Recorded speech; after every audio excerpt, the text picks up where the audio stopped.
प्रसिद्ध अंग्रेज लेखक जॉर्ज ऑरवेल ने एक बार कहा था, युद्ध में प्रचार और झूठ का सहारा लिया जाता है ताकि लोगों को ये यकीन दिलाया जा सके कि ये सही है। और अमेरिका इस युद्ध में इसे महिलाओं की आज़ादी का नाम दे रहा है।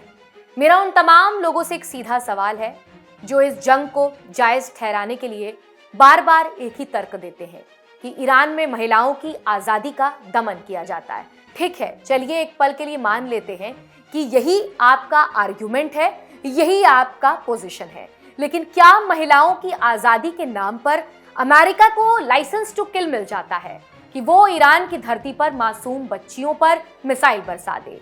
क्या यही आपका वुमेन्स लिबरेशन है? क्या ये वो फेमिनिस्ट की मोरालिटी है जिस पर आप दुनिया को लेक्चर देते हैं? मैं जेन्युइनली पूछना चाहती हूँ, जब 7-8 साल 10 साल की फूल जैसी बच्चियां मलबे में दबकर मर जाती हैं, तब आपका ज़मीर आपको डिस्टर्ब नहीं करता? तब आपका फेमिनिज्म कहाँ चला जाता है? तब आप क्यों चुप रहते हैं? और आप क्यों चुप हैं? या फिर सच ये है कि आपका फेमिनिज्म सिर्फ एक पॉलिटिकल नैरेटिव है, एक सेलेक्टिव आउटरीच है जो केवल जागता है जब उसे जियोपॉलिटिकल एजेंडे के साथ फिट बैठना हो? अमेरिका दुनिया भर में अपने आप को महिलाओं का सबसे बड़ा हितैषी, सबसे बड़ा रक्षक और वुमेन्स राइट का सबसे चैंपियन बनकर पेश करता है। अमेरिका की खुफिया एजेंसियां ईरान के हर जहाज को ट्रैक करती हैं, हर नेता की लोकेशन जानती हैं और टारगेट किलिंग में माहिर होने का दावा करती हैं। लेकिन विडंबना देखिए कि जब पत्रकार सीधे सवाल पूछ रहे हैं तो अमेरिका ये तक नहीं बता पा रहा कि उन मासूम बच्चों पर मिसाइल किसने गिराई। अब सवाल यह है कि कैसी ताकतवर इंटेलिजेंस जो दुनिया भर में ऑपरेशन चलाने का दावा करती है, ईरान के हर जहाज को ट्रैक कर लेती है और ये बताती है कि उससे पहले से सब कुछ मालूम होता है, लेकिन ईरान में हुए स्कूल का सच नहीं बता पा रही। इसी को कहते हैं हिपोक्रेसी। और सच ये है कि इस झूठ को हमेशा के लिए छुपाया नहीं जा सकता, क्योंकि समाचार एजेंसी रॉयटर्स ने अपनी एक्सक्लूसिव रिपोर्ट में इस बात का खुलासा किया है कि ईरान में बच्चियों पर गिरे मिसाइल के मलबे से मिले अवशेष अमेरिकी मिसाइल के बताए जा रहे हैं। ऐसे में सवाल सीधे ट्रंप और उनकी नीतियों पर खड़ा होता है कि आखिर किस महिला आजादी के नाम पर उन्होंने 160 मासूम बच्चों को शहीद कर दिया। आजकल डोनाल्ड ट्रंप मागा की जगह एक नया नारा उछाल रहे हैं, मीगा, यानी कि मेक ईरान ग्रेट अगेन।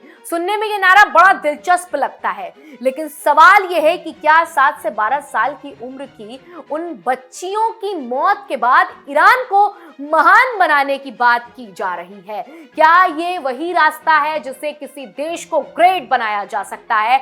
और जिस ईरान की बात की जा रही है वो कोई ऐसा देश नहीं है जो आज पैदा हुआ हो या जिसे इतिहास का पता ना हो। ईरान दशकों से पश्चिमी ताकतों के दबाव और टकराव का कड़ा सामना करते हुए दिख रहा है।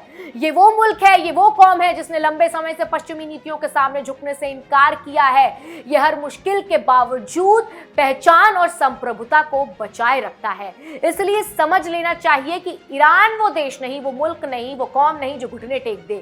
ये ना इराक है, ना वेनेजुएला, ना सीरिया और ना ही अफगानिस्तान। यहाँ की कौमें सरेंडर नहीं शहादत चुनती हैं और इतिहास गवाह है कि जो कौमें शहादत को अपनी पहचान बना लेती हैं वो ताकत के दबाव से कभी नहीं हारती।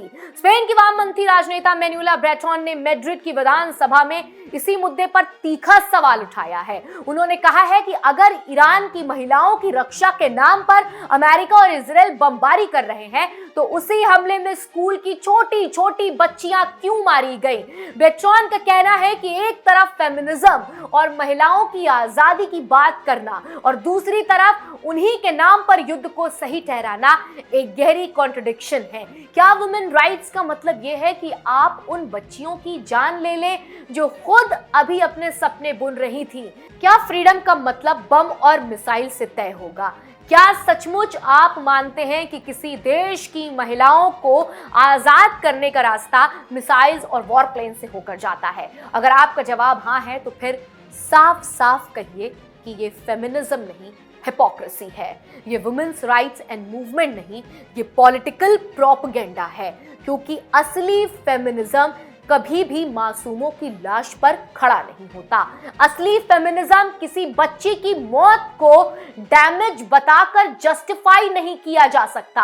और इसलिए मैं साफ शब्दों में कहना चाहती हूं कि अगर 160 मासूम बच्चियों की मौत को आप विमेन फ्रीडम के नाम पर जस्टिफाई कर रहे हैं तो आपका फेमिनिज्म असल में फेक फेमिनिज्म है। ये वो फेमिनिज्म है जो इंसाफ नहीं बल्कि सत्ता की भाषा बोलता है।